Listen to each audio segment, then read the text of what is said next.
Halo, saya Awas. Semua orang pasti pernah mengalami perbincangan baik dengan teman, keluarga, dosen, orang tua, guru, atau siapapun itu. Nah, pasti ada suatu momen dalam perbincangan itu muncul sebuah pertanyaan. How do you feel today?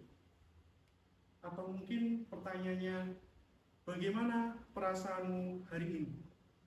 Atau bisa jadi, bagaimana kabarmu hari ini? Atau apa kabarmu? Nah, jawaban dari pertanyaan tersebut banyak. Kita bisa menjawab banyak hal. Tapi ada jawaban standar yang bisa kita atau orang lain jawab, yaitu saya baik-baik saja. Dari jawaban tersebut, ada pertanyaan yang lain yang timbul. Apakah benar dia baik-baik saja? Apakah benar kita baik-baik saja? Atau mungkinkah adakah hal atau sesuatu yang lebih dalam yang perlu diperhatikan? Topik kali ini mengenai mental health in college student.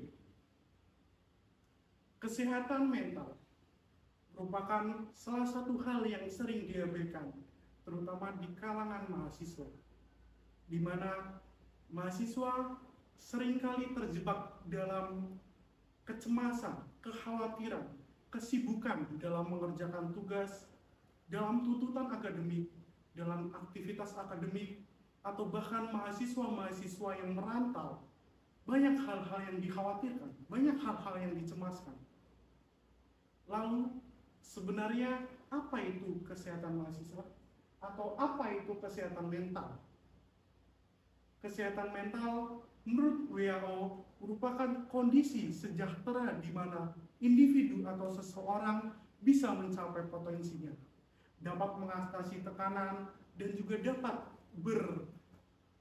melakukan tindakan-tindakan yang produktif dan juga bermanfaat. Nah, sebenarnya pasti banyak pertanyaan. Mengapa mental health penting? Kenapa ini harus dibahas? Kenapa ini harus diperhatikan? Yang pertama, berdasarkan survei Ipsos Global Health Service pada tahun 2023, di mana hasil survei menunjukkan bahwa sebanyak 38% dari partisipan survei yang berasal dari Indonesia mengatakan bahwa kesehatan mental merupakan masalah kesehatan terbesar yang ada di negara kita, negara Indonesia. Selanjutnya, berdasarkan riset kesehatan dasar yang dilakukan pada tahun 2018, gejala depresi dan kecemasan pada usia remaja, yaitu usia 15 sampai 24 tahun, memiliki presentasi depresi sekitar 6,2%. Nah, apa sih hal yang paling mengkhawatirkan dari terganggunya kesehatan mental? Apa hal-hal yang perlu diperhatikan, perlu dihindari dari hasil terganggunya kesehatan mental? Ya, bunuh diri. Bunuh diri merupakan salah satu cara tercepat, cara terinstan untuk kabur dari semua masalah, kabur dari semua tekanan, kabur dari semua hal-hal yang mengganggu kita, yang menyebabkan terganggunya kesehatan mental. Tapi, apakah itu merupakan solusi yang benar? Tidak. Itu bukanlah solusi. Itu hanyalah sebuah pilihan untuk kabur, yang mana itu merugikan diri kita sendiri. Menurut ahli sosiologis, pada kalangan mahasiswa, sebesar 6,9% mempunyai niatan untuk bunuh diri. Sedangkan 3% lainnya pernah melakukan percobaan bunuh diri. Pasti hal-hal ini disebabkan oleh banyak hal, tapi salah satunya pastinya terganggunya kesehatan mental.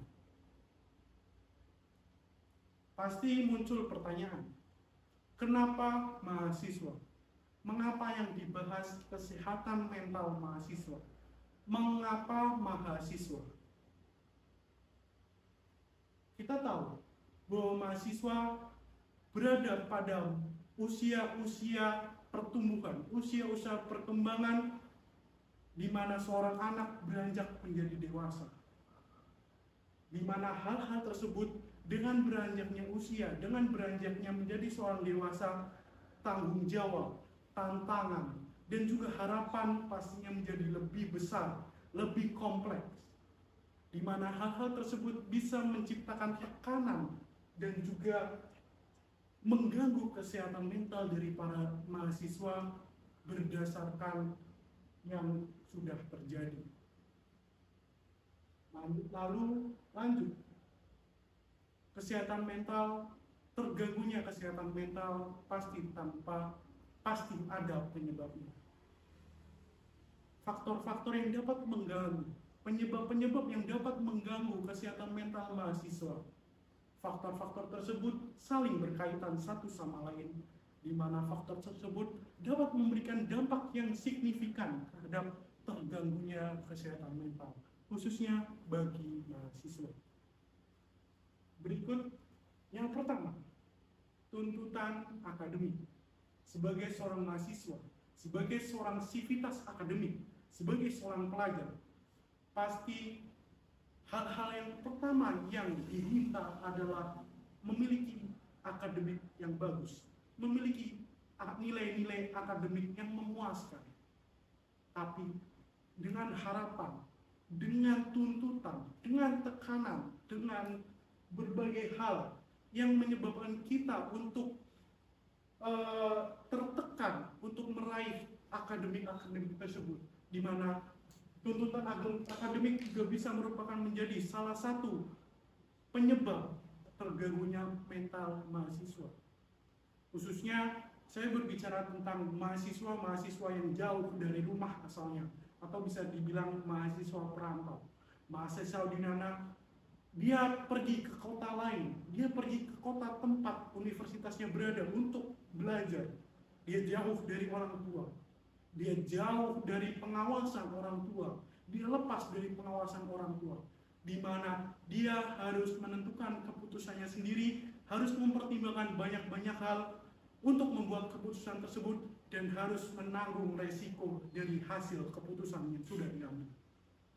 Hal tersebut pastinya menjadi salah satu penyebab, faktor, ataupun juga tekanan untuk mahasiswa, terutama mahasiswa perantau, yang menyebabkan bisanya terganggunya kesehatan mental. Lanjut, ada aktivitas akademik. Sudah tahu lah, pasti mahasiswa memiliki kewajiban untuk belajar di kelas. Namun selain itu, mahasiswa juga dituntut aktif dalam berorganisasi, dalam bersosialisasi, dalam hal-hal lomba, dalam hal-hal UKM, untuk menunjang kesuksesan di masa depan.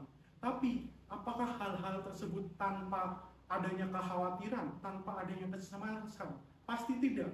Di situ ada tuntutan, di situ ada tekanan, di situ ada rasa cemas, di situ ada rasa khawatir, di situ bahkan kita bisa depresi, meskipun ada yang disadari ataupun ada yang tidak mau menyadari itu. Dari aktivitas akademik yang terlalu banyak bisa menjadi salah satu faktor terganggunya mental health pada mahasiswa. Banyak hal-hal lain, mulai dari tuntutan tanggung jawab. Tuntutan tanggung jawab mahasiswa harus punya IPK lebih dari 3,5, harus cum laude, harus dan lain-lain. Itu juga merupakan tekanan, itu juga merupakan suatu yang bisa menciptakan tekanan sehingga menyebabkan terganggunya mental health mahasiswa. Selanjutnya ada tekanan dari sosial, di mana banyak teman dari berbagai macam sosial dan lain-lain, kemudian dari hubungan sosial, hubungan percintaan dan lain-lain. Itu merupakan salah satu hal-hal yang mengganggu, salah satu hal-hal yang dapat menciptakan rasa cemas, rasa khawatir, rasa depresi dalam diri mahasiswa, sehingga bisa menyebabkan terganggunya kesehatan mental mahasiswa. Selanjutnya, ada perubahan pola tidur dan pola makan. Ini merupakan hal-hal yang tidak bisa dihindari.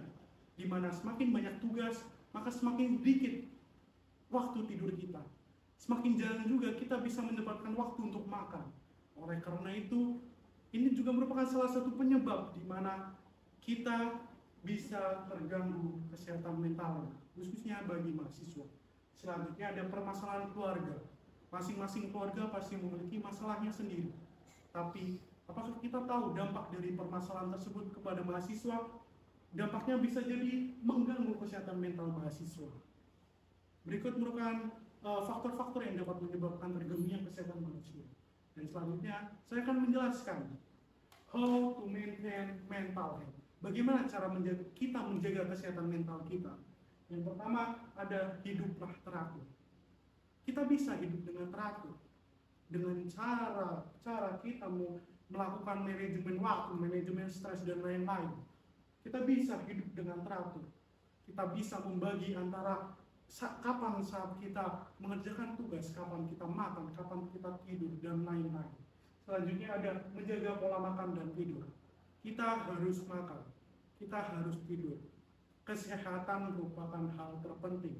Tanpa sehat kita tidak bisa melakukan apa-apa.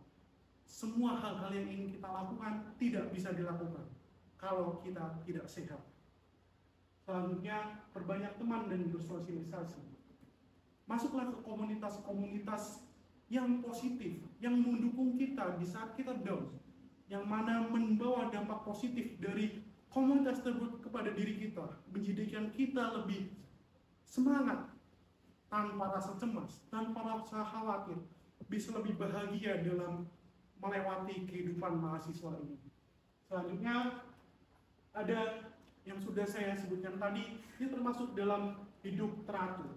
Manajemen waktu, manajemen stres, di mana manajemen waktu, kita harus mengatur waktu kita harus bisa membagi kapan kita harus mengerjakan sesuatu, kita harus bisa membagi waktu itu supaya kita bisa melakukan semua hal-hal aktivitas yang akan kita lakukan.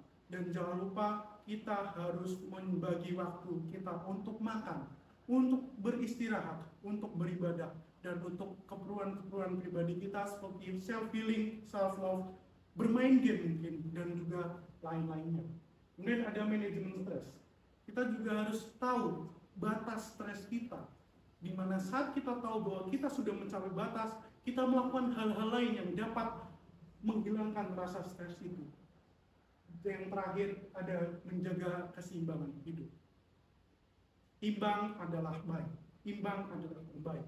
Hidup seimbang adalah hidup yang terbaik, di mana kita bisa membagi satu hal dengan satu hal lain secara seimbang, di mana keseimbangan hidup bisa menjaga kesehatan mental kita. Keseimbangan hidup bisa menghindarkan kita dari tekanan, dari rasa khawatir, dari rasa cemas, dari rasa depresi, dari berbagai hal-hal penyebab yang bisa mengganggu kesehatan mental kita. Sekian yang dapat saya sampaikan. Terima kasih, mohon maaf apabila banyak kesalahan kata. Sampai jumpa.